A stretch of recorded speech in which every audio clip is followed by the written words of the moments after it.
CM Siddaramaiah ಅವರ ವಿರುದ್ಧ ತನಿಖೆಗೆ ಈಗಾಗಲೇ ಆದೇಶವನ್ನ ಕೊಟ್ಟಿದೆ ಜನಪ್ರತಿನಿಧಿಗಳ ಕೋರ್ಟ್. ಮೈಸೂರು ಲೋಕಾಯುಕ್ತದಲ್ಲಿ ಎಫ್ಐಆರ್ ಅನ್ನ ದಾಖಲಿಸಿ ತನಿಖೆಯನ್ನ ಮಾಡೋದಕ್ಕೆ ಆದೇಶವನ್ನ ನೀಡಿದೆ. ಈಗಾಗಲೇ ದೂರುದಾರರಾಗಿರುವಂತಹ ಸ್ನೇಹಮಯಿ ಕೃಷ್ಣ ಪರವಾಗಿ ವಕೀಲರಾದಂತಹ ಲಕ್ಷ್ಮೀ ಅಯ್ಯಂಗಾರ್ ಅವರು ವಾದವನ್ನ ಮಂಡನೆ ಮಾಡಿದ್ರು.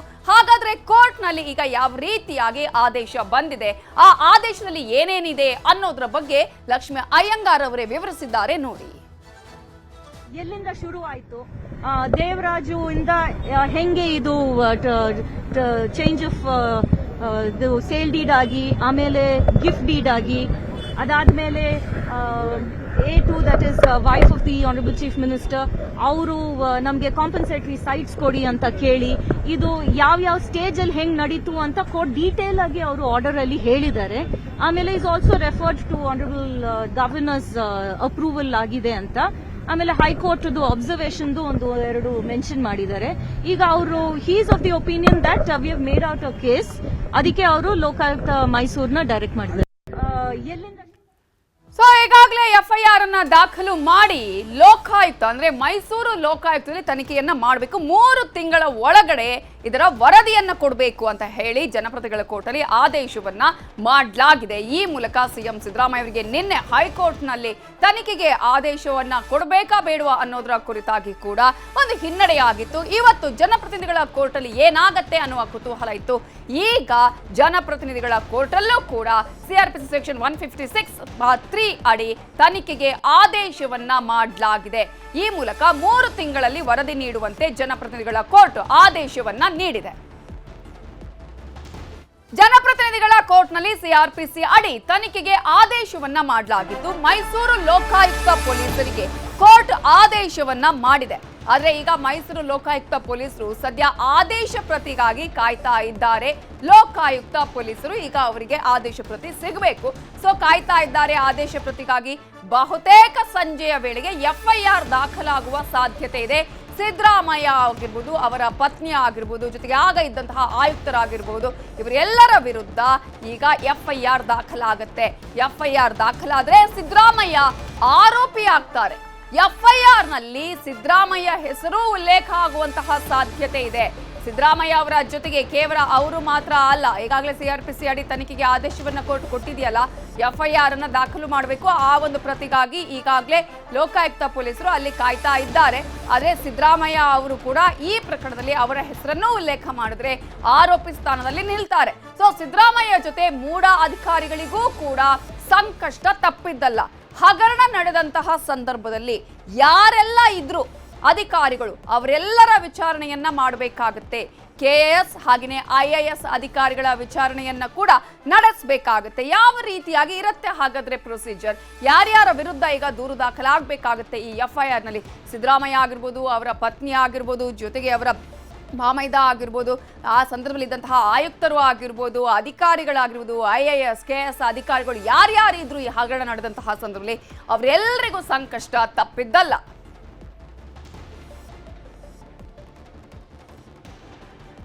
ಇವೆಲ್ಲದರ ಬಗ್ಗೆ ಇನ್ನಷ್ಟು ಡೀಟೇಲ್ಸ್ ಅನ್ನ ಕೊಡೋದಕ್ಕೆ ನಮ್ಮ ರಿಪೋರ್ಟರ್ ಮಂಜುನಾಥ್ ಈಗ ನೇರ ಸಂಪರ್ಕದಲ್ಲಿ ಜಾಯ್ನ್ ಆಗಿದ್ದಾರೆ. ಮಂಜುನಾಥ್, ಈಗಾಗಲೇ ಕೋರ್ಟ್ ಆದೇಶ ಪ್ರತಿಗಾಗಿ ಈಗ ಕಾಯ್ತಾ ಇರುವಂತಹ ಲೋಕಾಯುಕ್ತ ಪೊಲೀಸರಿಗೆ ಎಷ್ಟು ಹೊತ್ತಿಗೆ ಸಿಗುವಂತಹ ಸಾಧ್ಯತೆ ಇದೆ? ಇವತ್ತು ಸಂಜೆ ಒಳಗೇನೆ ಎಫ್ಐಆರ್ ದಾಖಲಾಗುವ ಸಾಧ್ಯತೆ ಇದೆಯಾ? ಏನೆಲ್ಲ ಪ್ರೊಸೀಜರ್ ಇದೆ? ನವಿತಾ, ಮೂಡ ಹಗರಣಕ್ಕೆ ಸಂಬಂಧಪಟ್ಟಂತೆ ಈಗಾಗಲೇ ಜನಪ್ರತಿನಿಧಿಗಳ ವಿಶೇಷ ನ್ಯಾಯಾಲಯ ಎಫ್ಐಆರ್ ಅನ್ನು ದಾಖಲಿಸಿ 3 ತಿಂಗಳ ಒಳಗಾಗಿ ವರದಿಯನ್ನು ಕೊಡುವಂತೆ ಈಗಾಗಲೇ ಒಂದು ಆದೇಶವನ್ನು ಕೊಟ್ಟಿದೆ. ಈ ಆದೇಶದ ಪ್ರತಿಗಾಗಿ ಕೂಡ ಸದ್ಯಕ್ಕೆ ಲೋಕಾಯುಕ್ತ ಪೊಲೀಸರು ಕಾಯ್ತಾ ಇರುವಂಥದ್ದು. ಯಾಕಂದರೆ ಮಾಧ್ಯಮದಲ್ಲಿ ಸುದ್ದಿಯ ಮೇಲೆ ಅವರು ಎಫ್ಐಆರ್ ಅನ್ನು ದಾಖಲು ಮಾಡಿಕೊಳ್ಳಲ್ಲ, ಬದಲಾಗಿ ಕೋರ್ಟ್ನ ಆದೇಶ ಪ್ರತಿಯನ್ನು ಅವರ ಕೈಗೆ ಸೇರಿದಂಥ ಬಳಿಕ ಆದೇಶ ಪ್ರತಿಯನ್ನು ಓದ್ತಾರೆ. ತದನಂತರ ಕಾನೂನು ತಜ್ಞರ ಒಂದು ಸಲಹೆಯನ್ನು ಪಡ್ಕೊತಾರೆ. ಅದರ ಮೇಲೆ ಒಂದು ಎಫ್ಐಆರ್ ಅನ್ನು ದಾಖಲು ಮಾಡ್ಕೊತಾರೆ. ಸದ್ಯಕ್ಕೆ ಜನಪ್ರತಿನಿಧಿಗಳ ವಿಶೇಷ ನ್ಯಾಯಾಲಯ ಮೈಸೂರಿನ SP ಗೆ ಈ ಒಂದು ತನಿಖೆಯ ಜವಾಬ್ದಾರಿಯನ್ನು ಕೊಟ್ಟಿರುವಂಥ ಕಾರಣಕ್ಕೋಸ್ಕರ ಬಹುತೇಕ ಸಂಜೆ 6ರಿಂದ 7 ಗಂಟೆ ವೇಳೆಗೆ ಆದೇಶ ಪ್ರತಿ ತಲುಪುವಂಥ ಸಾಧ್ಯತೆ ಇದೆ. ಒಂದು ವೇಳೆ ಇವತ್ತು ರಾತ್ರಿನೇ ಸಿದ್ದರಾಮಯ್ಯವರ ಪತ್ನಿ, ಸಿದ್ದರಾಮಯ್ಯವರ ಭಾಮೈದ ಸೇರಿದಂತೆ ಅವತ್ತಿನ ಮೂಡ ಅಧಿಕಾರಿಗಳ ವಿರುದ್ಧವೂ ಕೂಡ ಅಷ್ಟೇ ಎಫ್ಐಆರ್ ದಾಖಲಾಗುವಂಥ ಸಾಧ್ಯತೆ ಹೆಚ್ಚಾಗಿದೆ. ಯಾಕಂದರೆ ಕೋರ್ಟ್ ನೇರವಾಗಿ ಡೈರೆಕ್ಷನ್ಸ್ ಕೊಟ್ಟಿರುವಂತಹ ಬೆನ್ನಲ್ಲೇ ಸಿದ್ದರಾಮಯ್ಯವರನ್ನು ಕೂಡ ಅಷ್ಟೇ ಆರೋಪಿ ಮಾಡಲು ಈಗಾಗಲೇ ಅಧಿಕಾರಿಗಳು ಚರ್ಚೆಯನ್ನು ಕೂಡ ಮಾಡ್ತಿದ್ದಾರೆ. ಆದರೆ A1 ಆರೋಪಿಯನ್ನು ಮಾಡ್ತಾರೆ ಅಥವಾ A2 ಆರೋಪಿಯನ್ನಾಗಿ ಮಾಡ್ತಾರೆ ಅನ್ನುವಂಥದ್ದನ್ನು ನಾವು ಎಫ್ಐಆರ್ ದಾಖಲಾದಂಥ ಸಂದರ್ಭದಲ್ಲಿ ಗೊತ್ತಾಗುತ್ತೆ. ಇನ್ನು ಈ ಒಂದು ತನಿಖೆ ಹೇಗೆ ಇರುತ್ತೆ ಅನ್ನುವಂಥದ್ದನ್ನು ನೋಡೋದಾದರೆ, ಮೊದಲನೇದಾಗಿ ಆದೇಶ ಪ್ರತಿ ತಲುಪಿದಂತಹ ಬಳಿಕ ಎಫ್ಐಆರ್ ದಾಖಲು ಮಾಡ್ಕೊತಾರೆ. ಈಗಾಗಲೇ FIR ದಾಖಲಾದಂತಹ ಬಳಿಕ ಪ್ರಮುಖವಾಗಿ ಯಾರೆಲ್ಲ ಇನ್ವಾಲ್ವ್ಮೆಂಟ್ ಇದೆ ಅನ್ನುವಂಥದ್ರ ಬಗ್ಗೆ ಕೂಡ ಇನ್ವೆಸ್ಟಿಗೇಷನ್ ಅನ್ನು ಮಾಡ್ತಾರೆ. ಯಾಕಂದ್ರೆ ಸಿದ್ದರಾಮಯ್ಯವರ ಪತ್ನಿಯವರನ್ನು ಕೂಡ ಇನ್ವೆಸ್ಟಿಗೇಷನ್ ಮಾಡಬೇಕಾಗುತ್ತೆ, ತದನಂತರ ಸಿದ್ದರಾಮಯ್ಯವರನ್ನ ಇನ್ವೆಸ್ಟಿಗೇಷನ್ ಮಾಡಬೇಕಾಗುತ್ತೆ, ಸಿದ್ದರಾಮಯ್ಯವರ ಬಾಮೈದನನ್ನು ಕೂಡ ಇನ್ವೆಸ್ಟಿಗೇಷನ್ ಮಾಡಬೇಕಾಗುತ್ತೆ. ಇದರ ಜೊತೆಗೆ ಏನು ಮೂಡ ಹಗರಣ ಈ ಯಾವ ಇಯರ್ ಅಲ್ಲಿ ಆಗಿತ್ತು ಅನ್ನುವಂಥದ್ರ ಬಗ್ಗೆ ಈಗಾಗಲೇ ದೂರುದಾರರು ಪ್ರಮುಖವಾಗಿ ಮೆನ್ಷನ್ ಅನ್ನು ಮಾಡಿದ್ದಾರೆ. ಆ ಒಂದು ದೂರುದಾರರು ಕೊಟ್ಟಂತಹ ಒಂದು ರಿಪೋರ್ಟ್ನ ಆಧಾರವಾಗಿ ಇಟ್ಕೊಂಡು ಅವತ್ತಿನ ಅಧಿಕಾರಿಗಳು ಯಾರೆಲ್ಲ ಇದ್ರು ಅವರನ್ನು ಕೂಡ ಅಷ್ಟೇ ವಿಚಾರಣೆ ಮಾಡಬೇಕು. ಆದರೆ ಇಲ್ಲಿ ಪ್ರಮುಖವಾಗಿ ಮೂಡ ಅಧಿಕಾರಿಗಳನ್ನ ವಿಚಾರಣೆ ಮಾಡೋಕ್ಕೆ ಒಂದಷ್ಟು ಕಾನೂನಿನ ಕಂಟಕಗಳು ಕೂಡ ಇರುವಂಥದ್ದು. ಯಾಕಂದರೆ ಸಕ್ಷಮ ಪ್ರಾಧಿಕಾರಕ್ಕೆ ತನಿಖಾಧಿಕಾರಿಯಾಗಿರುವಂಥವರು ಇಂತಹ ಅಧಿಕಾರಿಯ ವಿರುದ್ಧವಾಗಿ ಆರೋಪಗಳಿದೆ, ಅವರನ್ನು ಇನ್ವೆಸ್ಟಿಗೇಷನ್ ಮಾಡಬೇಕು ಅಂತಂದರೆ ಅನುಮತಿ ಬೇಕು ಅನ್ನುವಂಥ ನಿಟ್ಟಿನಲ್ಲಿ ಒಂದು ಮನವಿಯನ್ನು ಮಾಡ್ಕೊಂತಂದರೆ ಸಕ್ಷಮ ಪ್ರಾಧಿಕಾರ ಆ ಇನ್ವೆಸ್ಟಿಗೇಷನ್ಗೆ ಮನವಿಯಾಗಿ ಪುರಸ್ಕರಿಸುತ್ತಾ ಅಥವಾ ಅವ್ರು ಏನಾದರೂ ಡಿಲೇ ಮಾಡ್ತಾರೆ ಅನ್ನುವಂಥದ್ದು ಕೂಡ ನೋಡಬೇಕಾಗುತ್ತೆ. ಯಾಕಂದರೆ ಇಲ್ಲಿ ಕೋರ್ಟ್ ಹೇಳಿರುವಂತಹದ್ದು 3 ತಿಂಗಳ ಒಳಗಾಗಿ ಸಮಗ್ರವಾದಂಥ ತನಿಖೆಯನ್ನು ಮಾಡಿ ನಮಗೆ ರಿಪೋರ್ಟನ್ನು ಕೊಡುವಂತ ಈಗಾಗಲೇ ಹೇಳಿದೆ. ಆ ನಿಟ್ಟಿನಲ್ಲಿ ಅಧಿಕಾರಿಗಳನ್ನು ಇನ್ವೆಸ್ಟಿಗೇಷನ್ ಮಾಡಬೇಕಂದ್ರೆ ಸಕ್ಷಮ ಪ್ರಾಧಿಕಾರದ ಅನುಮತಿ ಅವಶ್ಯಕತೆ ಆಗಿರುತ್ತೆ. ಆದರೆ ತನಿಖಾಧಿಕಾರಿಗಳು ಏನು ಮಾಡ್ತಾರೆ, ಒಂದು ವೇಳೆ ಏನಾದರೂ ಸಕ್ಷಮ ಪ್ರಾಧಿಕಾರ ಇಮಿಡಿಯೇಟ್ ಆಗಿ ತನಿಖೆ ಮಾಡೋದಕ್ಕೆ ಅಧಿಕಾರಿಗಳಿಗೆ ಅವಕಾಶ ಕೊಡದೆ ಅವರೇನಾದರೂ ಟೈಮನ್ನು ಮುಂದೂಡಬಹುದು ಅಥವಾ ಅಧಿಕಾರ ಕೊಡೋದಕ್ಕೆ ಹಿಂದೇಟನ್ನು ಕೂಡ ಹಾಕ್ಬೋದು. ಎಲ್ಲ ಕಾರಣಗಳಿಂದಲೂ ಕೂಡ ಅಷ್ಟೇ ತನಿಖಾಧಿಕಾರಿಗೆ ಒಂದು ರೀತಿಯಂಥ ಸಂಕಷ್ಟ ಎದುರಾಗುತ್ತೆ. ಮತ್ತೊಂದು ಕಡೆ CM ಸಿದ್ದರಾಮಯ್ಯವರು ಸದ್ಯಕ್ಕೀಗ ಸಿಟ್ಟಿಂಗ್ CM ಆಗಿರುವಂಥ ಕಾರಣಕ್ಕೋಸ್ಕರ ಮುಖ್ಯಮಂತ್ರಿಯವರನ್ನು ಓರ್ವ SP ನೇತೃತ್ವದ ಅಧಿಕಾರಿ ಯಾವ ರೀತಿಯಾಗಿ ಇನ್ವೆಸ್ಟಿಗೇಷನ್ ಅನ್ನು ಮಾಡ್ತಾರೆ ಅನ್ನುವಂಥದ್ದು ಕೂಡ ನೋಡಬೇಕಾಗಿರುತ್ತೆ. ಯಾಕಂದರೆ ಇಲ್ಲಿ ಆರೋಪಿಯ ಸ್ಥಾನದಲ್ಲಿ ಈಗ ಸಿದ್ದರಾಮಯ್ಯರು ಇರುವಂತಹದ್ದು, ಆ ಒಂದು ಕಾರಣಕ್ಕೋಸ್ಕರ ಇನ್ವೆಸ್ಟಿಗೇಷನ್ ಮಾಡಬೇಕಾಗಿರುತ್ತೆ, ಸಾಕಷ್ಟು ದಾಖಲೆಗಳನ್ನು ಸಂಗ್ರಹ ಮಾಡಬೇಕಾಗಿರುತ್ತೆ.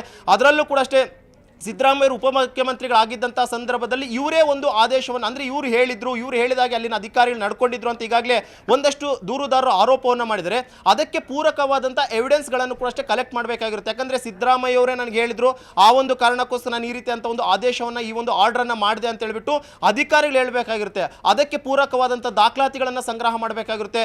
ಜೊತೆಗೆ ಮೂಡಾದಲ್ಲಿ ಸೈಟ್ಗಳು ಯಾವಾಗ ಹೋಯಿತು, ಅದು ಕೃಷಿ ಭೂಮಿಯಾಗಿ ಯಾವಾಗ ಪರಿವರ್ತನೆ ಆಯಿತು, ಆ ಪರಿವರ್ತನೆ ಮಾಡೋದಕ್ಕೆ ಅಧಿಕಾರಿಗಳು ಯಾವ ರೀತಿ ಅಂತ ಆದೇಶ ಕೊಟ್ಟರು. ಈಗ ಕಂಪ್ಲೀಟ್ ಆಗಿ ಇನ್ವೆಸ್ಟಿಗೇಷನ್ ಮಾಡಬೇಕಾಗುತ್ತೆ, ಸಾಕ್ಷಿ ಸಂಗ್ರಹಗಳನ್ನು ಮಾಡಬೇಕಾಗುತ್ತೆ.